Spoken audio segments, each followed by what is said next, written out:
माननीय सरजू राय जी।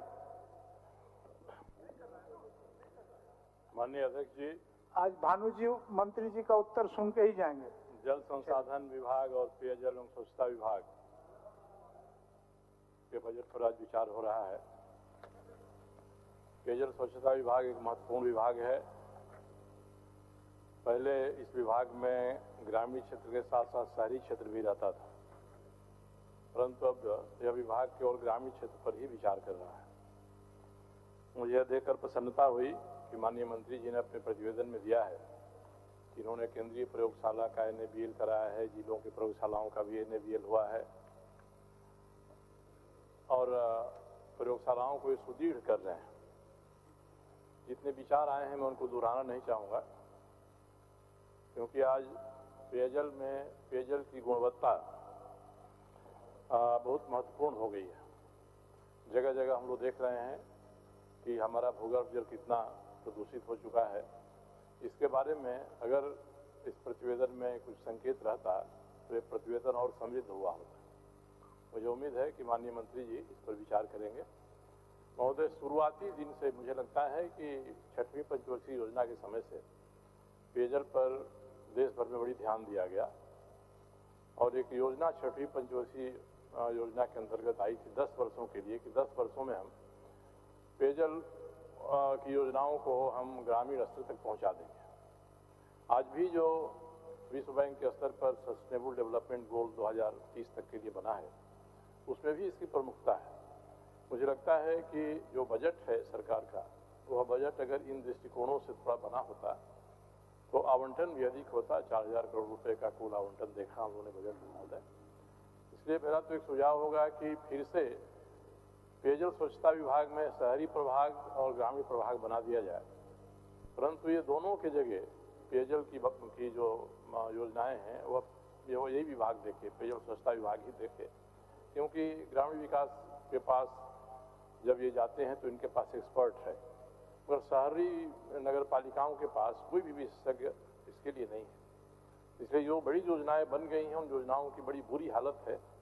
आज चूँकि उसका जिक्र हम नहीं कर सकते हैं क्योंकि पेयजल स्वच्छता विभाग के साथ वो नहीं है। मेरा आग्रह होगा कि फिर से पेयजल की योजनाएं हैं, चाहे शहर में हो चाहे गांव में हो, पेयजल स्वच्छता विभाग में 2 प्रभाग बनाकर उसको एक साथ सम्मिलित किया जाए महोदय। इसके साथ महोदय जल संसाधन विभाग का बजट है। जल संसाधन विभाग एक तरह से अभिभावक है पूरे ही राज्य में। जितना जल है, जमीन के भीतर जितना जल है, जमीन के ऊपर जितना जल है, बरसात से जितना आता है बहकर चला जाता है, और इन सभी का स्रोत हमारी नदियां हैं। और मुझे एक कमी महसूस होती है इस सरकार में भी और पहले भी सरकारों में थी कि हम नदी संरक्षण योजनाओं पर ध्यान नहीं देते हैं। एक अधिनियम बनना चाहिए नदी संरक्षण के लिए कि हम नदियों का संरक्षण कैसे करें। जो शहरी इलाके हैं, शहरी इलाकों में नदियों का घनघोर अतिक्रमण हो रहा है और नदियां सिमटती जा रही हैं। आज इनके बाढ़ प्रक्षेत्र पर इन्होंने 32 करोड़ रुपया दिया है। इस क्षेत्र में बाढ़ आने का कोई मतलब नहीं है, मगर ये जहाँ बाढ़ प्रक्षेत्र है वही है जहाँ शहरों ने नदियों को सिकोड़ दिया है, परंतु वहाँ हम ऐसा काम नहीं कर रहे हैं कि शहरों की सुरक्षा हो, शहरों में अतिक्रमण रुके। नदी के तट से हम एक निश्चित दूरी तय कर दें कि इतना के भीतर कोई भी निर्माण का काम नहीं होगा, बड़ा या छोटा काम नहीं होगा। ये धड़ल्ले से हो रहा है। जो शहर बढ़ रहे हैं और बस रहे हैं वे नदी के पेट तक पहुंच जा रहे हैं। जमशेदपुर इसका उदाहरण है। उधर 2011 में मैंने हाईकोर्ट में PIL किया था, नापी की गई तो पता चला कि हम लोग आज जितना शोर मचाते हैं जमशेदपुर में मेरीन ड्राइव सड़क का, जिस पर चलते हुए लोग खुशी महसूस करते हैं, उसमें जब हाईकोर्ट ने कहा, सरकार ने नपवाया तो 15 मीटर से 85 मीटर तक जगह जगह पर नदी के पेट में अतिक्रमण है। तो ये शहर आक्रमण कर रहे हैं। इसलिए ये सरकार एक नदी संरक्षण अधिनियम बनाए तो मुझे लगता है कि नदियों का स्वास्थ्य बेहतर होगा। नदियों का जहाँ उद्गम है उसका संरक्षण किया जाना चाहिए महोदय। धन्यवाद। क्योंकि जो बड़ी नदी छोटी नदियों से मिलाकर बनती है और छोटी नदी स्रोतों से मिलाकर बनती है, इन दोनों का संरक्षण करेंगे, नदी में पानी रहेगा।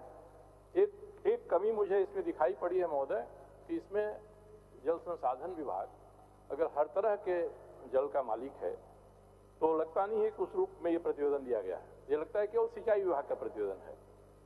और सिंचाई की योजनाएं ऐसी हैं जो कुछ योजनाएं तो पहली पंचवर्षीय योजना की आज भी चल रही। इसलिए जब देश आज़ाद हुआ तो जब बजट बनता था तो आज़ादी के पहले की योजनाएं और आज़ादी के बाद जो योजनाएं शुरू हुई पंचवर्षीय योजनाओं पर विचार होता था।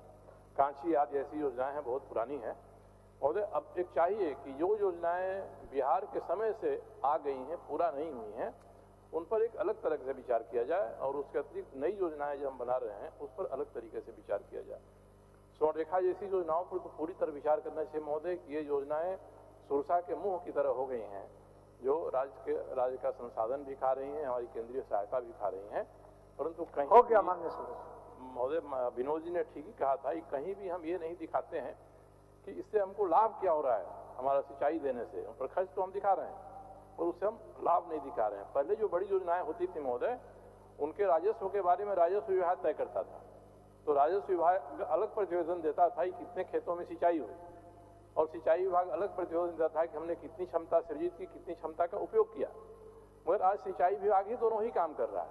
एक कोई तीसरी व्यवस्था बननी चाहिए जो जल संसाधन विभाग का जो सिंचाई प्रभाग है उससे लाभ कितना हो रहा है, जो सृजित योजनाएं हैं अनावश्यक खर्च कितना हो रहा है, और जो सृजन हो चुका क्षमता का उसका उपयोग कितना हो रहा है, और उस उपयोग से लाभ कितना हो रहा है।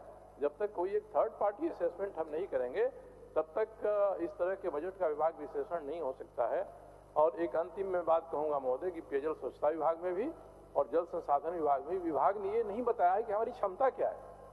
हम इतने पैसे तो ले रहे हैं, 4000 करोड़ ले रहे हैं, 1400 करोड़ का बजट अत्यल्प है जल संसाधन के लिए, मगर हम खर्च कैसे करेंगे, हमने क्या संरचना बनाई है, पहले से हमारी संरचना कैसी चली आ रही थी, आज उसकी स्थिति क्या है। अगर इसका विश्लेषण विभाग नहीं करेंगे महोदय तो ये केवल कागजी खाना पूर्ति होकर रह जाएंगे महोदय, और ये जो पैसा है वह पैसा उचित तरीके से इसका व्यय नहीं होगा। सरकार का उत्तर मैं अंत में यही कहता हूं महोदय कि एक नदी संरक्षण अधिनियम सरकार बनाए, नदियों के तट से दूरी तय करे कि कितनी दूरी तक रिहाइश बनेंगी, और पेयजल स्वच्छता विभाग में ही ग्रामीण प्रभाग और शहरी प्रभाग करे, इन दोनों को एक साथ लाए। इन शब्दों के साथ महोदय बहुत बहुत धन्यवाद। माननीय मंत्री जी, आज अभी मंत्री जी को पुकार दिए हैं।